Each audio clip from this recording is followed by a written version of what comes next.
Hey guys, this is Sean with Patton Presents. I'm very excited to be bringing you a brand new video series called The 6 Keys to Greatness. In this video, I'm going to introduce the concept and tell you a little about why this is so important and what the 6 keys are. So, you see that it all starts with a strong belief that I have. And this strong belief is that with the potential for greatness comes an inherent moral obligation to be so. So, what do I mean by that? You see, we all have some potential within us. And all I'm saying is that whatever that is for you, you have an obligation, not just to yourself, but to others to achieve that potential, or at least attempt and try your hardest to achieve and reach that potential. See, it's not just about you. It's about all those people who sacrificed to give you the things you have today, to put you in the position to have all this potential, right? This could be family members, parents, coaches, teachers, bosses. I mean, all those people that you know and are aware of. But what about all those people you don't know?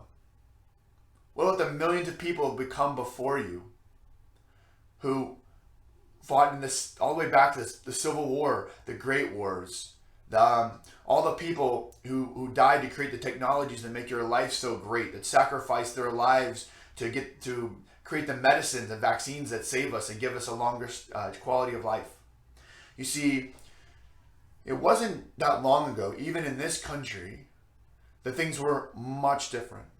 100 years ago, short human lifetime ago, we had a flu epidemic. The flu, a simple disease that killed, by modern estimates, 50 million people. Let that sink in for a second. 50 million people. Boom. A mother could expect 1 in 4 of her children to die before adulthood. Now, if any child goes missing or dies or gets sick, it's a huge tragedy. It's a very rare occurrence. This wasn't the case only one lifetime ago. It was still sad. It was still, a personal tragedy. But it wasn't outside the norm. You could expect that to happen. That you were going to lose a child in your lifetime. You could expect that. Now let's talk globally. Right? What does middle class look like in places like Sub-Saharan Africa or Central Asia versus middle class in America? You see, let's be honest.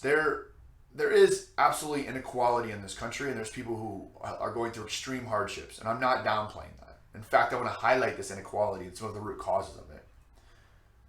But if you work hard, you're of relatively average intelligence, and you go to work every day, you show up on time, and you don't show up drunk or on drugs or anything like that, and you give your strong effort the entire time you're there, chances are you're going to be able to put a roof over your head, a bed to sleep in, probably a car to drive, and more food than you can even eat healthily.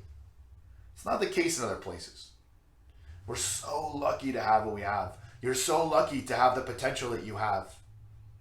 And you owe it to yourself, but not just yourself. Your family deserves the best version of you. Your friends deserve the best version of you. Your organization, your business, if you're a leader, the people you're in charge of, obviously. Your community, the world deserves the best version of you. You see, greatness just means a mindset where you say, I am alive, I am full of potential, and I can make a difference. And the next step is taking action and having the proper mindset and the drive to go achieve that greatness. So let me tell you, before I wrap up, the 6 keys to greatness that we're going to cover. The first is perspective and gratitude. The next is internal locus of control, self-discipline, being passionate about purpose, perseverance, and finally leadership. You see, what gets me going every day when things get hard I have a lot of whys. I have a lot of people that sacrifice for me. I've been through a lot of hard things. I have a lot of beliefs and a drive to support other people and to do my best. A lot of whys. But there's one massive one that honestly, it makes me sad. It makes me depressed. It makes me angry. When I think about the potential world we could have right now, if even the vast majority of people that have come before us and that are currently living actually strove to reach their potential. The potential, if each one of us achieved our true potential, and people had done that before us, imagine that world. When I imagine that world of what we could have right now, and then I look around and see what we do have, the actual reality, that gap is so vast that again, it makes me sad, angry, and depressed. And it can be overwhelming if you really think about it. But you know what? It's not your job to solve that huge problem, to close that entire gap. But it is your job, and you have this inherent moral obligation to close the gap within you, to close the gap between where you are and where you could be. That is 100% on you. And if that's something that excites you, that's something that you agree with, I hope you will follow this video series. I'm going to talk mindset and thoughts and perspectives, but I'm also going to give you some tactics and techniques to help you achieve those, goals, help you achieve your own greatness. As always, please like, share, comment, subscribe. Even if you disagree with me, let's have a conversation. Put that in the comments. DM me. Let's talk about this concept of this moral obligation for greatness. Again, this is Sean with Sean Patton Presents. Until next time, see ya.